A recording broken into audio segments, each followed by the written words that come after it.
Lənkəran İcra Hakimiyyətinin başçısı Taleh Qaraşova sui-qəsd hazırlamaqda ittiham olunan Bəhruz Əsgərovun barəsində olan hökmdən verilən apellyasiya şikayəti üzrə məhkəmə prosesi keçirilib. Medialog xəbər verir ki, Bakı Apellyasiya Məhkəməsində qərar qəbul olunub. Qərara əsasən şikayət təmin olunmayıb, aşağı instansiya məhkəməsinin hökmü qüvvədə saxlanılıb. Xatırladaq ki, Bakı Ağır Cinayətlər Məhkəməsinin hökmünə əsasən təqsirləndirilən Bəhruz Əsgərov 15 il müddətinə azadlıqdan məhrum etmə cəzasına məhkum olunub.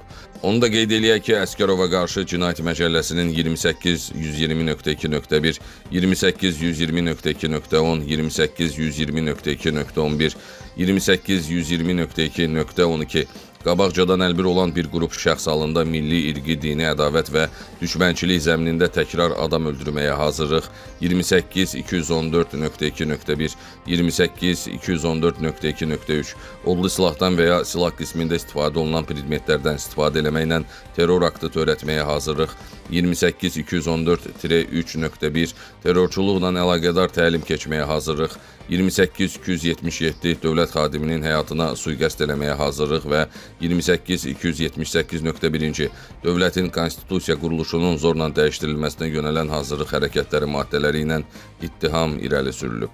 Bəhruz Əsgərovun Respublikanın müxtəlif rayonlarında yaşayan şəxsləri gizli əlaqəyə cəlb eləyərək onlara Lənkəran şəhər İcra Hakimiyyətinin başçısının həyatına sui-qəsdin təşkil olunması barədə tapşırıqlar verməsi və əlaqəsində olan şəxslərə Azərbaycanın bəzi rayonlarında fərdi qaydada ingilis dili müəllimi kimi fəaliyyət göstərən xarici ölkə vətəndaşına qarşı sui-qəsd həyata keçirməyi tapşırması təsbit olunub.